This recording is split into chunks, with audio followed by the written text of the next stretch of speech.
क्योंकि माँ का जो ममता का जो स्वरूप है ना,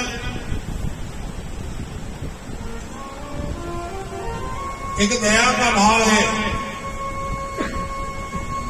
कहते हैं कि दुनिया में हर जगह स्वार्थ है, लेकिन माँ की ममता में कहीं पर स्वार्थ नहीं है। एक बार पिता के मन में भी स्वार्थ आ जाएगा, इसलिए वो बेटे को पाल पोस के तैयार करते हैं कि मेरे बुढ़ापे का सहारा बनेगा। लेकिन एक माँ जब एक निर्मल बच्चों को अपनी कोख में रखती है, उसको कोई स्वार्थ नहीं होता है। बिना स्वार्थ के वो बालक को जन्म देती है और बालक संसार में आता है। इसलिए माँ की ममता जो कहते हैं ना, वो बहुत बड़ी है। और आज हम देख रहे हैं कि उन्हीं माताओं को बेटे वृद्धाश्रम में छोड़ के आ रहे हैं। जो माँ अपने बेटे को 9 महीने कोख में रखती है, आज वही बेटे उनको वृद्धाश्रम में छोड़ के आ रहे हैं। माता पिता को वृद्धाश्रम में छोड़िया है। लाख रुपया महीना कमाने वाला व्यक्ति भी माता पिता की सेवा नहीं करता है और उन्हें वृद्धाश्रम में छोड़ी आता है। लेकिन वो बेटा और वो बहू वो भूल गए हैं कि हम भी एक दिन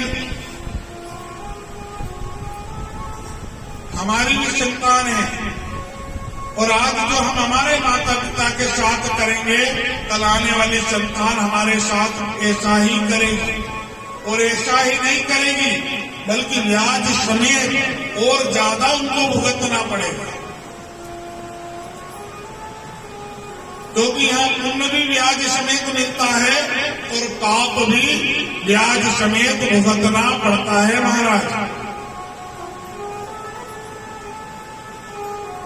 पुण्य करोगे तो ब्याज के साथ वापस मिलेगा, दान करोगे ब्याज के साथ वापस मिलेगा, लेकिन पाप करोगे वो भी ब्याज के साथ ही वापस मिलेगा। इसलिए यहाँ कथा श्रवण करने वाला पुण्यात्मा है, बुराई करने वाला पापी नहीं है। जो भगवान की बुराई श्रवण करता है, पापी वो कहलाता है।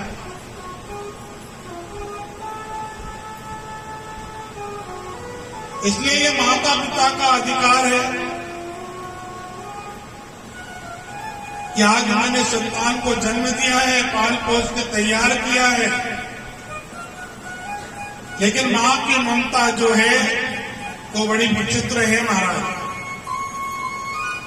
एक संसार में मां है जो निस्वार्थ अपने बेटे को 9 महीने कोख में रखती है।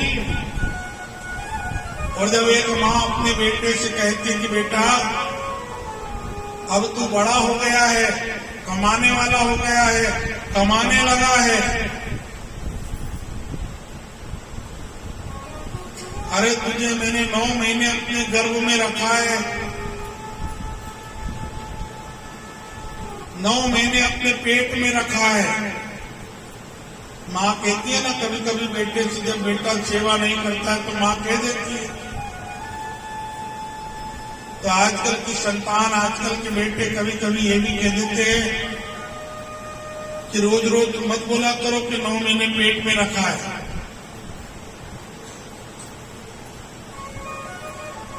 तो ये बता, तेरे 9 महीने कोख का किराया क्या है? आजकल की औलाद तो ये भी कह दे कि 9 महीने मेरे को पेट में रखा है, तो बता 9 महीने की कोख का तेरा किराया क्या है?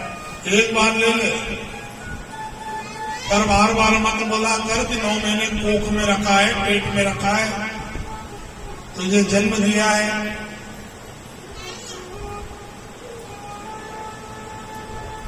और इसी कारण से एक ऐसी बेचारी माँ थी, उसका बेटा उसको रोज कहता था कि रोज रोज मत बोले 9 महीने कोख में रखा है, 9 महीने कोख में रखा है। बोल तेरा 9 महीने कोख का किराया क्या है?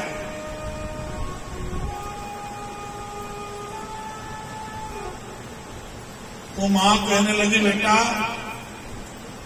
एक रात्रि मैं जहां पर सोती हूं उसी कमरे में आज तेरा बिस्तर भी तू डाल ले,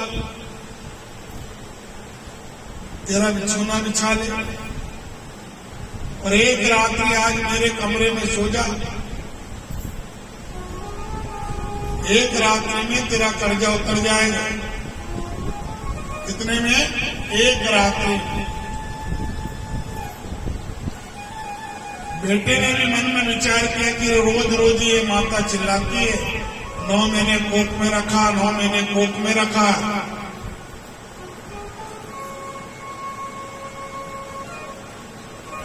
तो क्यों ना आज रात में माता जी के कमरे में सोया जाए।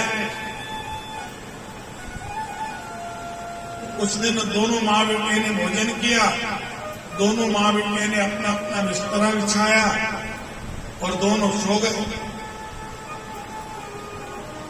लेकिन रात को जब 10-11 बजे और बेटा सोने जा ही रहा था, नींद आ ही रही थी, उसी समय एक आवाज आई कि बेटा पानी पिला दे।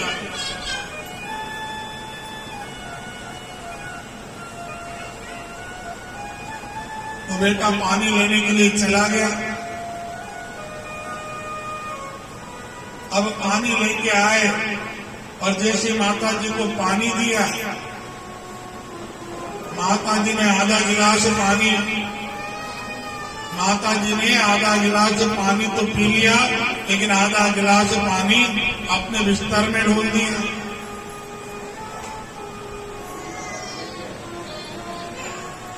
आधा गिलास पानी तो पिया और आधा गिलास पानी का ढोल दिया बिस्तर में।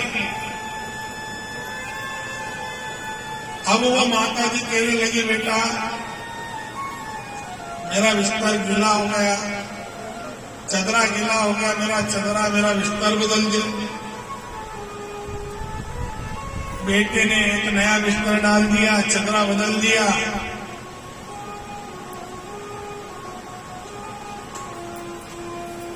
अब रात को 1 बज रही थी। अब बेटे की नींद तो उड़ गई, लेकिन जिस समय 1 बजे बेटे को वापस नींद का समय आया, उस समय फिर माता जी ने कहा, बेटा एक गिलास पानी पिला दे। अब बेटे को तो अब गहरी नींद लगने ही वाली थी। बेटा मन में विचार करने लगे, ये डोकरी रात में कितनी बार पानी पीती है, कितनी बार ये पानी पिएगी। अरे बेटा प्यास लगी है, पिला दे बेटा, बुढ़ापा है। बेटा भी मन में विचार करने लगा कि 1 तो बज गई है, आधी रात निकलने वाली है, आधी और निकालना है। कल से ये डोकरी कम से कम इतना तो नहीं कहेगी कि 9 महीने मैंने तुझे पेट में रखा है।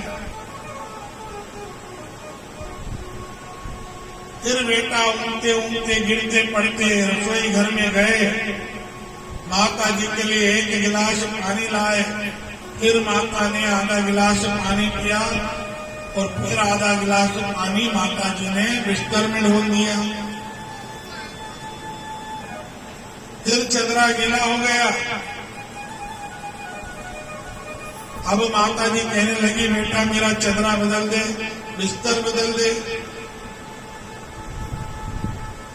बेटा कहने लगा, क्यों माता जी, क्या रात भर मुझसे बिस्तर ही बदलाती रहोगी? अरे बेटा बुढ़ापा है, हाथ कांपता है, पानी गिर गया, क्या करें?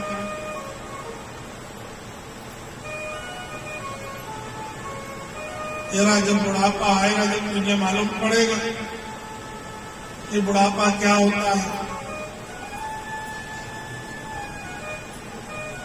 फिर बेटे ने बिस्तर बदल दिया, चदरा बदल दिया। अब रात को 3 बजे बेटा गहरी नींद में है और बेटा गहरी नींद में मां ने आवाज लगाई, बेटा अरे ओ बेटा,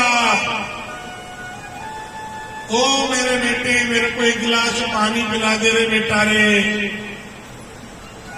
अब जैसे तैसे महाराज बेटा ऐसा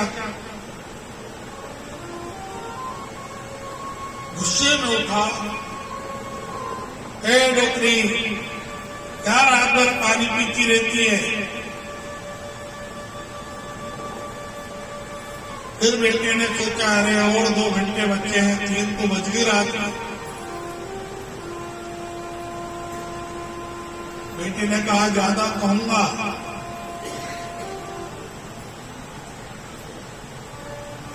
फिर बेटा एक गिलास पानी लाया, माताजी को दिया, माताजी ने फिर आधा पानी पिया और आधा पानी बिस्तर में ढोल दिया। अब तो बेटा चिड़ गया, ए डोकरी, रात भर का बिस्तर ही गिला करती रहेगी, मेरे से बदला ले रही है एक ही रात में।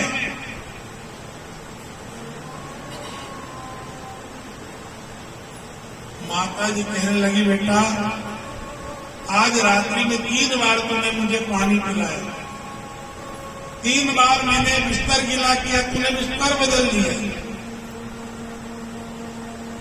और तू सोच कि जब तेरा जन्म हुआ था तो रात में 20 बार मेरा बिस्तर गिला करता था, मैं 20 बार मेरा बिस्तर बदलती थी, 20 बार तेरे कपड़े बदलती थी, तब मैंने तुझसे नहीं कहा कि तू मेरा बिस्तर क्यों गिला करता।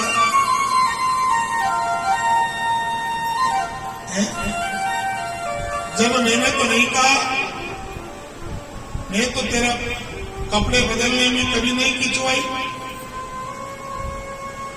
रात भर तेरे कपड़े बदलती रही, बिस्तर बदलती रही, और एक दिन नहीं, जब तक तू चलने के लायक नहीं हुआ, 5 वर्ष का नहीं हो गया, तब तक रोज रात में तू 1 बार नहीं 20 बार मेरा बिस्तर गीला करता था। और तू एक रात में माँ का 9 महीने की कोख का किराया चुकाने के लिए चला है। उस दिन बेटे को समझ में आ गई कि माँ की कोख का किराया जीवन में कभी कोई चुका नहीं सकता है। इसलिए एक माँ है जो संसार में निस्वार्थ एक बालक को पाल पोस के तैयार करती है, माँ की ममता। और इसलिए महाराज संसार में सब कर्ज उतर जाए, लेकिन माँ की ममता का कर्ज, माँ की 9 महीने कोख का कर्ज जीवन में कोई संतान कभी चुका नहीं सकता है। और आज उस माता को ले जाके वृद्ध आश्रम में डाल दिया। अरे लाख रुपया तुम कमा रहे हो, लेकिन तुम्हारे पास में माता के लिए समय नहीं है, पिता के लिए समय नहीं है। तुम लाख ठाकुर जी की पूजा कर लो, खूब दान कर लो, पुण्य कर लो, खूब नर्मदा का स्नान करो, 4 धाम चले जाओ, लेकिन जिस घर में माता पिता की सेवा नहीं होती है, उसकी पूजा भगवान ठाकुर जी भी स्वीकार नहीं करते।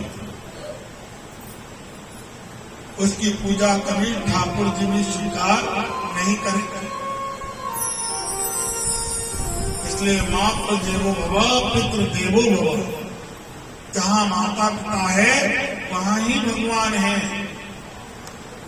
और इसलिए महाराज पितृपक्ष का महीना चल रहा है, हम आज श्राद्ध तर्पण करते हैं माता पिता के लिए। और हमारा निवेदन सबसे यही है